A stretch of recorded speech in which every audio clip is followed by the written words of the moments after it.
Hello and welcome back to the chapter lost spring. इसकी summary हम लोग कर चुके हैं और अब हम लोग इसके क्वेश्चन आंसर विथ नोट्स इसको शुरू कर रहे हैं, राइट। चलिए तो स्टार्ट करते हैं। सबसे पहला हमारा टॉपिक है साहिब, जिसके बारे में हम ऑलरेडी बता चुके हैं, तो थोड़ा सा इसके बारे में बताया जा रहा है। क्लिक आप करते रहेंगे ऑब्वियसली, ठीक है। Sahib is a young boy, Sahib एक यंग लड़का है, ठीक है। हिज नेम इज साहिब ए आलम, यानी कि उसका नाम क्या है, साहिब ए आलम, जिसका मतलब हमने बताया था which means the Lord of universe, जिसका मतलब हुआ ब्रह्मांड का देवता या ईश्वर, ठीक। साहिब बिकेम अ रेग picker for survival, Sahib became a रेग पिकर फॉर सर्वाइवल, यानी कि जो साहिब है वो अपने जीविका चलाने के लिए कूड़ा बिनने का काम किया करता था। Every morning he used to look for coins, rupees, note and other useful item in the garbage dump to sell them in order to get some money to support his family, so he considers it as gold। ठीक है, थोड़ा पूरा एक sentence है, ध्यान से देखिए। Every morning, हर सुबह, he used to look for coins, हर सुबह वो क्या देखता था, हर सुबह वो सिक्के ढूंढा करता था, रुपी नोट्स ढूंढा करता था, एंड अदर यूजफुल आइटम, और भी थोड़े से जो आइटम होते हैं यूजफुल जो कूड़े में मिल जाते हैं वो ढूंढा करता था गार्बेज के अंदर, garbage dump, to sell them, उन्हें बेचने के लिए। क्यों बेचने के लिए? In order to get some money, जिससे उसे कुछ पैसा मिल जाए, टू सपोर्ट हिज फैमिली, अपनी फैमिली को सपोर्ट करने के लिए, सो इसलिए ही कंसिडर्स इट एज गोल्ड, ठीक है। वो इसलिए इस गार्बेज को क्या बोलता था, गोल्ड बोलता था, ठीक है। अब देखिए ये जो ऊपर हमने पहरा पढ़ा, अब हमने क्वेश्चंस बाद में लिखे इस बार, ठीक है। अब ये जो हमने ऊपर पढ़ा इसमें क्वेश्चन क्या आ सकता है, क्वेश्चन आ सकता है हु वाज साहिब, साहिब कौन था, and what is he looking for in garbage, और वो कूड़े में क्या ढूंढ रहा था। Why does he consider it gold, और वो इसे सोना क्यों कहता था, ठीक। उसके बाद नेक्स्ट स्टेंजा है, one day in the morning when Saheb was scrounging for the gold, एक दिन जब मॉर्निंग में साहिब क्या कर रहा था, मतलब ढूंढ रहा था, टटोल रहा था, स्क्राउचिंग मतलब टटोल रहा था, फॉर द गोल्ड यानी वही कूड़े में अच्छी अच्छी चीज़ों के लिए।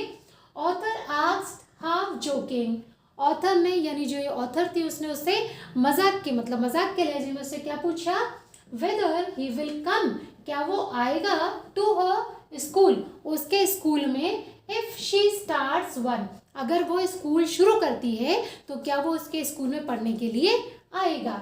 Sahib agrees to do so, Saheb ने बोला ठीक है मैं आऊँगा, ठीक है।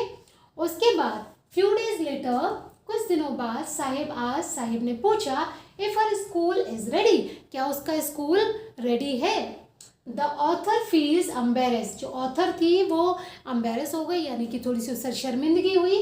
क्यों हुई? फॉर मेकिंग अ प्रॉमिस, किस चीज़ के लिए शर्मिंदा हुई, वो प्रॉमिस करने के लिए उससे, हैविंग नो मीन, जिसका कोई भी मतलब नहीं था, मतलब उसने एक ऐसा प्रॉमिस उससे किया जिसका कोई तुक ही नहीं था, कोई लॉजिक ही नहीं था, ठीक है। इट प्रूव्स, इससे प्रूफ होता है that promises made to the poor are rarely kept, इससे क्या प्रूफ होता है कि जो गरीबों से ये जो कस्में वादे किए जाते हैं ये मुश्किल ही यानी बहुत रेयरली मतलब मुश्किल से ही पूरे किए जाते हैं, मतलब आमतौर पर पूरे नहीं होते, ठीक। अब यहाँ पर क्वेश्चन क्या आ सकता है इसमें से, would you agree that the promises made to the poor children are rarely kept, क्या आप एग्री हो इस बात से कि जो गरीबों से जो ये वादे किए जाते हैं ये एवे किए जाते हैं, मतलब इसका कोई भी तुक नहीं होता है ना, ये निभाए नहीं जाते। एक्सप्लेन विद एन एग्जाम्पल, तो आप इसे विद एग्जाम्पल बता सकते हो। ये जो ऊपर स्टेंजा था हमने पढ़ा था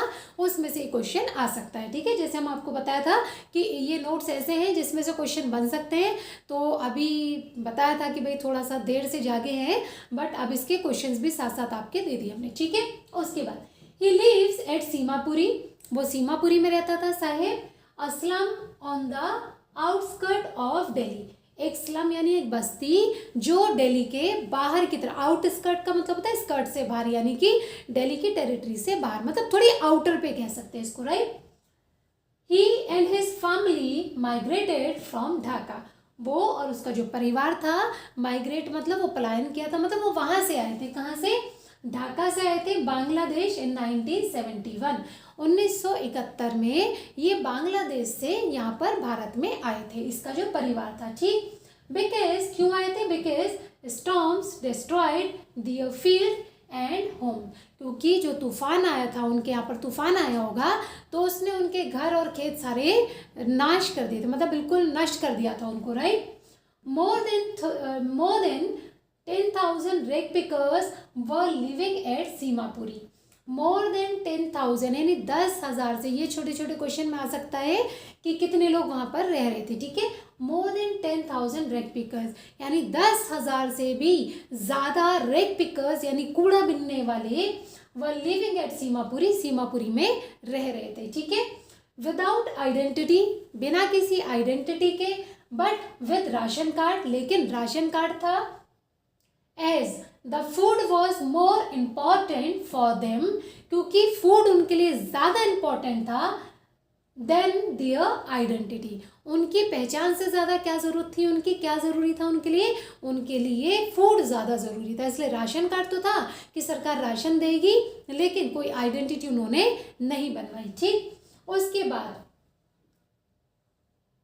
their identity, survival at Seemapuri meant rag picking, यानी सीमापुरी में अगर आपको अपनी रह रहा है कोई बंदा और उसको अपना जीवन चलाना है तो उसका मतलब सीधा सीधा था कि वो क्या करेंगे, वो भीख मांगेंगे। क्लिक आप करते रहिए साथ साथ जब हम थोड़ा इधर हो जाते हैं, ठीक है। चलिए, उसके बाद अब ये जो हमने पढ़ा इसमें से क्या क्वेश्चन आ सकता है? क्वेश्चन आ सकता है वेयर इज ही लिविंग, वो कहाँ रह रहा था, या साहिब भी आ सकता है, and where has he come from, और वो कहाँ से आया था।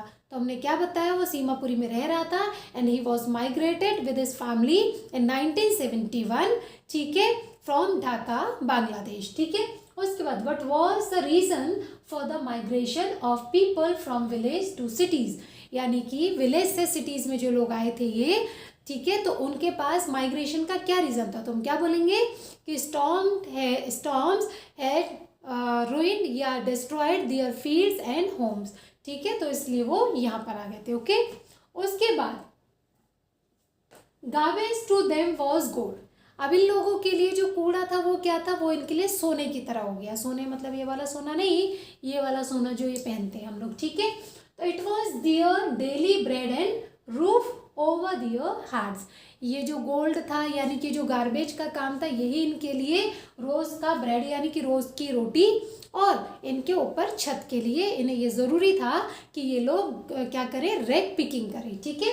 उसके बाद garbage had a different means for children and there parent, जो गार्बेज यानी जो कूड़ा था वो बच्चों के लिए उसका मतलब अलग था और जो बड़े थे उसके लिए उनका मतलब अलग था। जैसे बच्चों के लिए तो क्या हो गया, उनको कभी कॉइन मिल गया, कुछ मिल गया, उनके लिए तो वो गोल्ड था, ठीक है। तो children and there parent, children और उनके माँ बापों के लिए जो गार्बेज है यानी कि कूड़ा, ड्रॉस, वो अलग अलग मतलब रखता था। कैसे?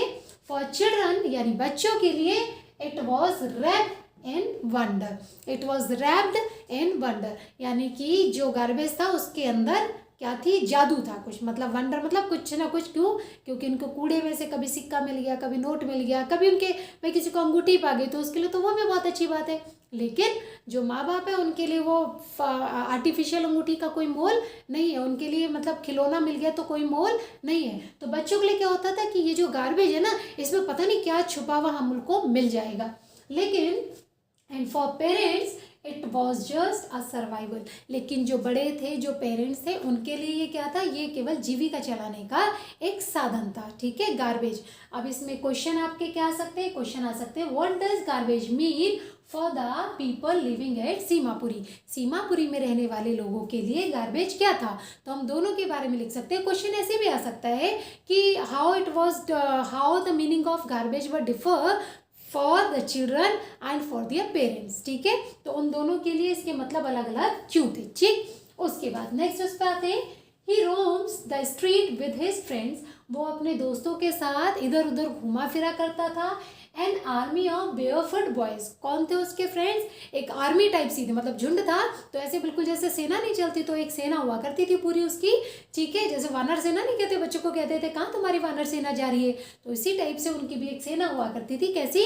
बेयरफुट, बेयरफुट का मतलब नंगे पैर, जो लड़के होते थे, मतलब उसकी जो सेना थी वो बेयरफुट रहती थी, ठीक है। These guys explained the reason behind it. ये जो बच्चे थे इन्होंने क्या किया, जो नंगे पैर रहते थे इसके पीछे इन्होंने एक कारण दिया। क्या कारण दिया? That कि it was a tradition and a way to justify poverty. उन्होंने क्या बोला कि भैया ये हमारे ट्रेडिशन है और हम इस तरह से अपनी गरीबी को मतलब जस्टिफाई भी कर लेते हैं, ठीक। उसके बाद अब क्वेश्चन इसमें से क्या आ सकता है, क्वेश्चन आ सकता है what reason या explanation does the author offer for the children not wearing footwear, कि जो ऑथर है उसको बच्चों ने क्या मतलब एक वो दिया, क्या रीज़न दिया या क्या एक्सप्लेनेशन दिया कि भाई हम ये जूते क्यों नहीं पहनते, ठीक है।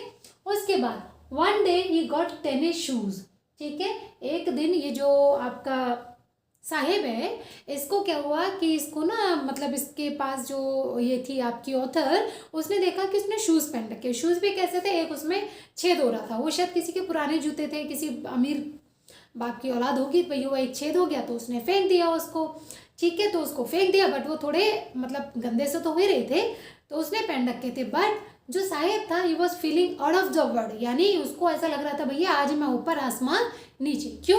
क्योंकि भाई एक वो बच्चा जो बिल्कुल नंगे पैर चल रहा है तो उसको तो अगर फटे पुराने जूते भी मिल जाए तो उसके लिए क्या था, वो उसके लिए तो ऐसा था कि जैसे भैया मेरा सपना साकार हो गया। तो बिल्कुल यही बात इसमें लिखी गई है। One day he got tennis shoes, एक दिन उसको टेनिस खेलने वाले जो शूज़ होते हैं वो मिले। सॉरी ये WHICH है, ठीक है यार, गलतियाँ हो सकती है तो प्लीज़ मैनेज इट, राइट। तो विच वो discarded by a rich boy, ठीक है, जो डिस्कार्ड कर दिए, डिस्कार्ड मतलब फेंक दिए गए थे एक अमीर बच्चे के माध्यम से। बिकॉज क्योंकि बिकॉज ऑफ अ होल, क्योंकि उसमें एक होल था, छेद था। बट साहेब वॉज हैप्पी, लेकिन साहेब बहुत खुश था। क्यों था? टू वियर देम, उनको पहनकर वो बहुत खुश था। Because for a boy who had walked barefoot, क्योंकि एक ऐसा बच्चा जो नंगे पैर चला करता था, इवन शूज़ विद होल, उसके पास मतलब चाहे छेद वाले ही हों लेकिन वो शूज़ उसके पास होना was like a dream came true, उसके लिए बिल्कुल ऐसे था जैसे कि उसका सपना साकार हो गया, क्योंकि वो जूते पहनना चाहता था, ठीक है। उसके बाद इसमें से क्वेश्चन कैसे बन सकता है, क्वेश्चन बन सकता है why was Sahib happy and felt like his dream come true, तो साहिब खुश क्यों था और उसे क्यों ऐसा लग रहा था कि उसका सपना पूरा हो गया, ठीक है। उसके बाद अब आते हैं Sahib started working in a small tea stall, Sahib ने एक छोटा सा मतलब टी का स्टॉल था उसमें काम करना शुरू किया फॉर 800 रुपीज़, 800 रुपये के लिए उसने वहाँ काम करना शुरू किया। बट लेकिन ही वॉज नॉट हैप्पी, वो खुश नहीं था, ठीक है, देयर वहाँ पर, because the canister had to carry was much heavier than his bag, यानी क्योंकि जो कनस्तर था जो उसको उठाना पड़ता था, कैरी करना पड़ता था, वॉज मच हैवियर, वो बहुत ज़्यादा भारी था, देन हिज बैग, वो उसके जो कूड़े वाला बैग था उससे वो बहुत ज़्यादा हैवी था, ठीक है। Now he was not master of his own, अब वो अपना खुद का मास्टर नहीं था, क्यों? क्योंकि अब उसका मालिक दूसरा हो गया था। And also he lost his freedom, और उसकी जो आज़ादी थी घूमने फिरने ये सारे कामों की तो वो भी उसकी ख़त्म हो गई थी, इसलिए he was not happy. Question यहाँ कैसे आ सकता है, क्वेश्चन आ सकता है is Sahib happy working at tea stall, explain, क्या टी स्टॉल पे काम करके साहिब खुश था, तो आप उसे एक्सप्लेन कीजिए, ठीक है। तो ऊपर वाला स्टेंज आप उसमें लिख सकते हैं, राइट। अब हम आते हैं मुकेश पे। आई होप कि हम लोग इस वीडियो को पूरा कर सकते हैं, नहीं तो अदरवाइज एक एक्स्ट्रा वीडियो और बनेगी, राइट। तो I think 5-10 minutes we will take और we will complete it, right. So Mukesh के बारे में क्या बात चल रही है। Mukesh was a young boy and belonging to a bangle making family, Mukesh एक यंग बॉय, वो भी सारे बच्चे ही है सारे, तो ये भी एक यंग बॉय है एंड ये बिलोंग करता है एक बैंगल बनाने वाली फैमिली से, फ्रॉम फिरोजाबाद की, यानी मुकेश एक यूथ है, एक बच्चा है जो फिरोजाबाद की एक फैमिली है जो चूड़ियाँ बनाने का काम करती थी, उस फैमिली से बिलोंग करता है। His whole family since last many generation was involved in bangle making, उसकी सारा परिवार since last many generation, सालों से नहीं मतलब कई पीढ़ियों से उसका जो सारा परिवार था was involved, यानी वो लिप्त था मतलब कर रहा था in bangle making, मतलब बैंगल मेकिंग के काम में इन्वॉल्व था। But he never wanted to follow the same trade, लेकिन ही नेवर वॉन्टेड, वो कभी भी नहीं चाहता था to follow the same trade, यानी उसी काम को करना, right. Excuse me. His dream was to be a motor mechanic, उसका ड्रीम क्या था, उसका ड्रीम था कि वो मोटर मैकेनिक बने, ठीक है। अब Mukesh took narrator to his home, Mukesh जो है वो नरेटर को यानी ऑथर को अपने घर ले गया, ठीक है। हिज हाउस, अपने घर, because his house was being rebuild, क्योंकि उसका घर दोबारा से बना था, रीबिल्ड मतलब दोबारा से बना था, रिनोवेशन हुआ था। So he wanted to show it to her, इसलिए वो दिखाना चाहता था कि देखो मेरा घर चल के देखो कि नया बनवाया हमने, ठीक है। There were many members in his family, उसकी फैमिली में बहुत सारे मेंबर्स है। His elder brother, उसका बड़ा भाई, his brother's wife, उसके भाइयों की wife, his grandmother and few animals, उसकी grandmother, पेरेंट्स नहीं थे उसके, ग्रैंडमदर यानी दादी, और कुछ वहाँ पर एनिमल्स भी थे, यानी कि जो पशु होते हैं वो भी रखे हुए थे, ठीक है। The attitude of Mukesh was just different from his family, जो आपका मुकेश है उसका जो एटीट्यूड है, उसकी जो सोच है वो अपने परिवार से बिल्कुल ही अलग थी, ठीक है। As the family wanted him to follow their traditional business, क्योंकि जो फैमिली थी वो चाहती थी कि वो अपना ट्रेडिशनल बिजनेस यानी कि बैंगल मेकिंग को फॉलो करना शुरू कर दे, उसी काम में लगे, ठीक है, bangle making. But he wanted to be a motor mechanic, लेकिन वो मोटर मैकेनिक बनना चाहता था। And planned to go to the garage and learn this work, ठीक है। और उसने क्या प्लान किया था कि मैं गैरेज जाऊंगा और मैं वहाँ से इस काम को, मोटर मैकेनिक के काम को सीखूंगा, ठीक है। even though जबकि it was far enough from his home, जबकि वो जो गैरेज था वो उसके घर से काफ़ी दूर था, फिर भी उसने ठाना कि मुझे वहीं जाना है, ठीक है। यहाँ पे क्वेश्चन आ सकता है कि how is Mukesh attitude to his situation different from that of his family, कि मुकेश का एटीट्यूड उसकी फैमिली की जो एटीट्यूड है उससे अलग कैसे है, ठीक है। अब हम आते हैं बैंगल मेकिंग, ये बहुत इंपॉर्टेंट है, बैंगल मेकिंग के ऊपर क्वेश्चन जनरली आता है, ठीक है। अब Firozabad is famous for its bangles and every other family was engage in bangle making, Firozabad famous है बैंगल्स के लिए यानी चूड़ियों के लिए, ठीक है। एंड और एवरी अदर फैमिली यानी हर दूसरा जो परिवार है वो एंगेज है यानी लिप्त है यानी बिजी है किस चीज़ में, बैंगल मेकिंग में, यानी कि चूड़ी बनाने के काम में बिजी है, मतलब घर घर में चूड़ी बनाने का काम है, right. So Mukesh family was one of them, Mukesh का परिवार भी उनमें से एक है क्योंकि वो भी फिरोजाबादी है। Bangles symbolise an Indian women's सुहाग, बैंगल क्या संकेत देता है, बैंगल किस चीज़ का प्रतीक है, वो एक जो हिंदू स्त्री होती है उसका सुहाग का प्रतीक है। ये एक शॉर्ट क्वेश्चन में आ सकता है, ठीक है। अब इसमें क्वेश्चन क्या बन सकता है, what makes the city Firozabad famous, ठीक है। फिरोजाबाद किस चीज़ के लिए फेमस है, तो आप बता देंगे कि यहाँ पर ये किस चीज़ के लिए फेमस है, ये फिरोजाबाद आपकी बैंगल मेकिंग इंडस्ट्रीज के लिए फेमस है, right. Hazards of working in bangle industries, यानी कि जो बैंगल इंडस्ट्री में ये जो मतलब चूड़ियों का एक इंडस्ट्री है इसमें काम करने के घातक परिणाम यानी नुकसान क्या है, ठीक है। हैजार्ड्स मतलब नुकसान, आपदाएं कुछ भी कह सकते हो, राइट। तो ये इस पे क्वेश्चन जरूर आ सकता है, ठीक है। चलिए, the furnaces in bangle making industries have high temperature, जो फर्नेसेस होती है, फर्नेसेस मतलब भट्टियाँ जो बैंगल मेकिंग इंडस्ट्रीज में होती हैं उनका टेम्परेचर बहुत हाई होता है क्योंकि कांच को आप गैस में तो जला नहीं सकते, ठीक है, उसमें पिघला नहीं सकते।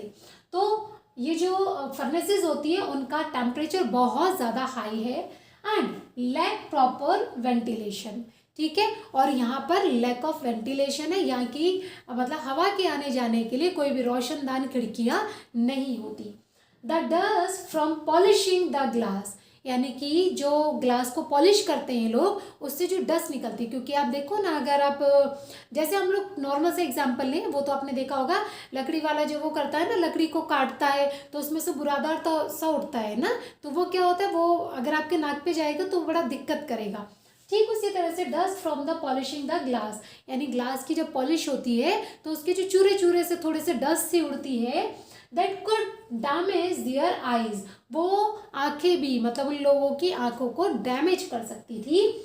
their eyes. So most of the workers often lose their eyesight before they become old. यानी कि बहुत सारे मतलब मैक्सिमम जो लोग हुआ करते थे वो बूढ़े होने से पहले वो अंधे हो जाया करते थे, ठीक है, क्योंकि जो डस्ट होती थी इसको पॉलिश करते समय जो इसका कांच का धुआं सा निकलता था, मतलब डस्ट निकलती थी, वो आंखों में जाती थी, तो वो क्या करती थी, वो आंखों को अंधा कर देती थी। कांच जाएगी तो ऑब्वियसली अंधा हो जाएगा इंसान, ठीक है।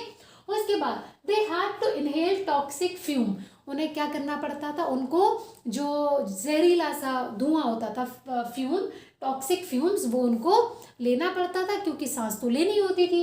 एंड बर्न्स, और फ्यूम्स एंड बर्न्स यानी कि जो ये जलता था और जो धुआं उठता था वो इनको इनहेल करना पड़ता था। एंड कट वर कॉमन, और भाई कांच से काम करोगे तो कहीं भी कट फट सकता है, तो कट भी क्या थे, मतलब जो कटता था वो भी कॉमन बात थी। And also there was a high risk of lung cancer, और उसके साथ साथ लंग कैंसर का, क्योंकि जब आप इनहेल कोई चीज़ कर रहे हो, गलत कर रहे हो, तो वो फेफड़ों में सबसे पहले जाती है, क्योंकि सारे इनहेल का सिस्टम जो होता है आपके जानते हैं आप कि ये लंग्स से ही होता है, तो अगर वो गंदी चीज़ जा रही है, डस्ट जा रही है, तो उससे लंग कैंसर का खतरा बहुत ज़्यादा हुआ करता था। If somehow they try to organise themselves into a cooperative, अगर वो किसी तरह से कोशिश करें भी कि वो कमेटी बना ले, कोऑपरेटिव सा बना लें, they will be hold up by police, hold up मतलब उठा लिया जाता था। जैसी वो कोशिश करते थे कि एक संगठन बनाए, कोऑपरेटिव बनाए, तो क्या होता था, पुलिस के द्वारा उनको उठा लिया जाता था, बेटेन पीटा जाता था, एंड ड्रैग्ड टू जेल, और जेल में डाल दिया जाता था फॉर डूइंग समथिंग इलीगल। कैसे डाल देते थे कि भाई ये गैर कानूनी काम कर रहे थे, मतलब झूठे उल्टे केस लगा के, क्योंकि ताकत तो थी नहीं उनके पास और कोई लीडर भी नहीं था उनके पास, है ना।